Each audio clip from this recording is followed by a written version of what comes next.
Grand Rapids Rock Alternative 97.9 GRD. Hey, it's Metalhead Ned hanging out on another interview today. Very big day today, man. Five Finger Death Punch has unleashed their brand new album, The Wrong Side of Heaven and the Righteous Side of Hell, Volume 1 today. And I have Zoltan from Five Finger Death Punch on the phone with me. Zoltan, how's it going, man? How are you guys? You know what? It's funny that you can pronounce that long album title. I'm still struggling with it, but you did a good job. I got Every this, time man. I look at it, it's like, oh, righteous, what? You know, it's just too long for me to remember.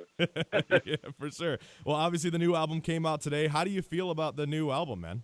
You know what? This album was the perfect storm. I mean, probably this is the record of your the most excited about. You know, I was just saying that, you know, every time when a new record comes out, obviously you're excited about it, but this time, you know, everybody jumps out of bed in the morning, you know, and looking at the, you know, what's happening, the Facebook, Instagram, Twitter, you know, streams, what people are saying, because I guess this was the record. This was the perfect storm where all the elements, everything that we did so far. Yeah. I mean, obviously, we have three very successful records, but this one, the fact that it's a double, and you know, even though it's staggered, but this one was the moment when all the things that we liked about the first three kind of came together naturally. You know what I mean? I think This is the most natural, most sophisticated, and well put together record to this date. You know, so it's very exciting for us. You know, Yeah, see for how sure. the fans reacted, see how everybody received it. You know. Yeah, definitely. And in a previous interview, you stated that this was possibly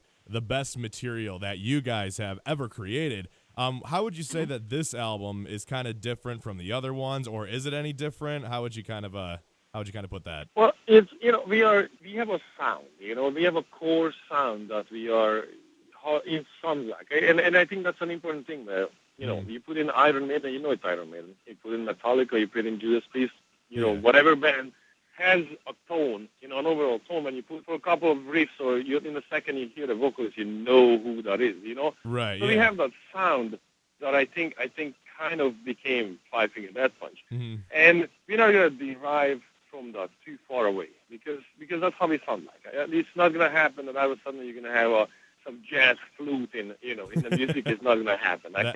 I can assure you right now that's never going to happen. I would say Five Finger Death Punch and accordions. I don't know. Yeah, no Five Finger Death Flute. That's not going to happen. But, you know, what happened here, we have a double album. It's 24 songs. And what comes with 24 songs is, like, it gives you a little bit of a space to grow, experiment, and be a little bit more progressive. Because if you think about it, if you have one record, right, it's also like 10 songs, 11 songs, maybe 12, right? Typical, right? If you go, maybe you take 3 songs and you start to experiment with something new, or you do something unusual, and that's 1/3, 1/4 of the record. Yeah. That's a big chunk, you know what I mean? Yeah. So all of a sudden, if you sacrifice 3-4 songs for progression, what's going to happen? Everybody's going to start scratching their head, like, oh, they're changing now, and, you know. But when you have 24 songs, we can afford to have 4 or 5 songs, because it's a big body of material. So in 24 songs, it allows you to experiment and progress and do things that maybe you wouldn't do when you had only 10 songs to play with. So I guess it allowed us to be a little bit more progressive. So it's more musical, it's more sophisticated, it's more, you know, it's just more overall in everything. And as I said before, it just was the perfect timing, perfect storm. Everything came together really, really easily, and it's kind of the combination of the first 3 records. You have the power of the first one, and the chorus or the grooves of the first one, the melodies of the second, and you know. Yeah. And the third, it all just came into one. Tell you the truth, I can't even tell you which one is it, because when we separated the songs, it was very important to us that Volume 1 and Volume 2, if you listen to them, it was sort of the goal that you can't favor one of them over the other. You know what I mean? Yeah. So that's how we did that. The flow of the both records had to be perfect. It's very important that when you're listening to, you're not going to feel like, oh, I like Volume 2 better, or I'm going to like Volume 1 better. It was important that they kind of equal. So I can't wait, you know, I know we're talking about this one, but I'm already looking at the second, like, oh man, I can't wait when the second part of this coming out. But I think it was important that we did it this way. Yeah. You know, 24 songs are just so many to digest. Oh, right, yeah. And so that's why we staggered it. So this way you get 12, you got to live with it for a couple of months, you know, and then you get the second part. instead of just unleashing 24. So there's a lot of songs, a lot of material to digest, and it's a big crowd. Things get lost in a big crowd. Yeah, very much so. Every song is important. We didn't want them to maybe get less attention because they're amongst of a lot of songs. Yep. That's why we sort of staggered the two volumes. Yeah, definitely, man. And I'm sure when the next one comes out, it's just gonna blow up, dude. And especially, this is a pretty big year for you guys. I mean, you guys are currently on the Rockstar Mayhem Festival. I'm still rocking that out. After Mayhem is done, do you have any plans for heading out on a headlining tour or anything like that? Definitely, and I definitely agree with that too.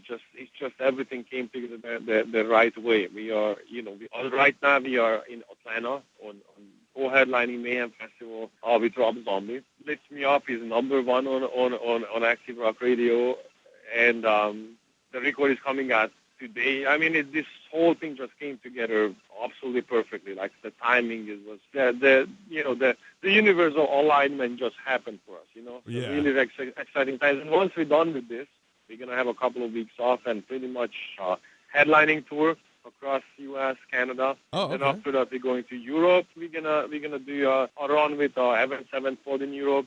Then we come back again, probably play some radio festivals. Another headline tour. We pretty much, 2 records. So we're looking forward 18 months of solid touring with a couple of weeks off here and there. That's what I'm imagining what's gonna happen here. All work and no play. Yeah, pretty much. Well, we play. Well, yeah, that's true. Good point. Actually, that's how it happens. Right now, because now we have enough crew. We have enough people working on the crew, so we got to have like a little bit of a playtime. Yeah. All the guys have their motorcycles out here, and I travel with my jiu-jitsu mats and with my jiu-jitsu instructor, and so if we train, fight, ride motorcycles there. We try to create some time for ourselves. Right. And last question I got for you. You recruited Rob Halford for the single "Lift Me Up." How did it feel to work with what by many people call him, a metal god? Yeah, I mean, you know what? It was all the guest appearances on this record was sort of an afterthought. We had record 1 and 2 already done. Maybe a couple of solos missing from record 2, but it was already done. And we were listening back to the track. Somebody, one of us in the studio said about "Lift Me Up." Like, you know what? This song has like a little bit of a Judas Priest, Ozzy kind of old school, heavy metal, old school, hard rock sort of vibe. And the light bulb went off there. We were like, you know what? We heard in an interview once that Rob Halford said that, it's one of his favorite new bands that's out there today is Five Finger Death Punch. So we're like, you know what? It's a long shot. Let's reach out. Let's try. Maybe we can get Rob Halford to sing on this. Yeah. Since he already likes Five Finger Death Punch, and we knew it's a long shot. I mean, he's metal god. I'm pretty much sure that he has to. He's busy striking out with vicious thunderbolts. He's striking down the non-believers in some parallel universes right now, or whatever other metal god duties are out there. But let's try it anyway, So we actually, what happened a couple of days later, we got back the call that Rob Halford, we're talking about the Rob Halford, listened to the song, and he was like, "Oh, I love the track. I'm gonna come to Vegas, and I'm gonna record it with you guys." Oh, so he man. actually flew to Las Vegas, where our studio is, recorded it there with us. We were in the studio while Metal God is in there singing. So today, if the lightning strike us down, we're good. Our bucket list is almost, fulfilled. He was right there in the flesh, recording with us. We were hanging out, went to eat, drove around. I mean, we had such a good time. Yeah. And that's how the idea came, like, you know what, this is so cool. And the fact that we could do this, why don't we reach out for a couple of more friends? And that's how we reached out to Max Cavalera, Jamie Justa, Maria Brink, and all these guys are actually friends. Yeah. And we toured with, so we figured, like, why not? Let's do some collaboration. Let's have them, be a guest vocalist on something, and we're gonna add these tracks, and that's what we did. We had these guest vocal tracks as bonus tracks. We wanted to make sure people understand this is a Five Finger Death Punch record. It's not a gimmick. So therefore, it was important to us that you hear the original track as is, and then you get to hear it, with a guest vocalist, and it's a bonus track.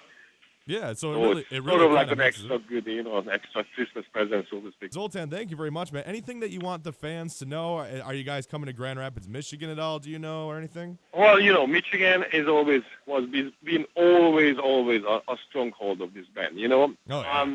We had support there from early on, and we kept coming back. And I mean, you guys gonna see us plenty of times. As I said, we're looking forward for a solid 18 months of touring. I would assume like 2-3 times even we probably pop up in your hood. And as you know, we always been a band that's pushing for the visuals and trying to build bigger and bigger shows. In my opinion, especially today, you have to really put on a show. You really have to do something. You have to give to get. Oh, yeah, and So you guys that's sure what we've give. been doing. We're pissing up our content since day one. We spend all of our money on stage production and lights and whatnot, and they always calling like, "What the hell, guys?" But this is our lives. This is what we do. This is the time we want to live it, and believe that if you give to the fans, if you go over the line and just build as much production as you can, the bigger shows, and then the more connection you have with your fans, you got to stay around to do more records. You know what I mean? Right. So that's what we've been doing, and that's what's going to happen. The shows are just still getting bigger and bigger and bigger, and can't wait to bring it. Oh, and you guys are bringing the story. it. Man. That's how 2013 and 14 looking like for us. Sweet, man. I am looking forward to seeing you guys once again. And Zoltan, thank you very much for taking the time to hang out today. And be sure, everyone, go pick up brand new today, Wrong Side of Heaven and the Righteous Side of Hell, Volume 1, released today. Again, Zoltan, thank you so much. And good luck on the rest of the tour and for the rest of the shows, man.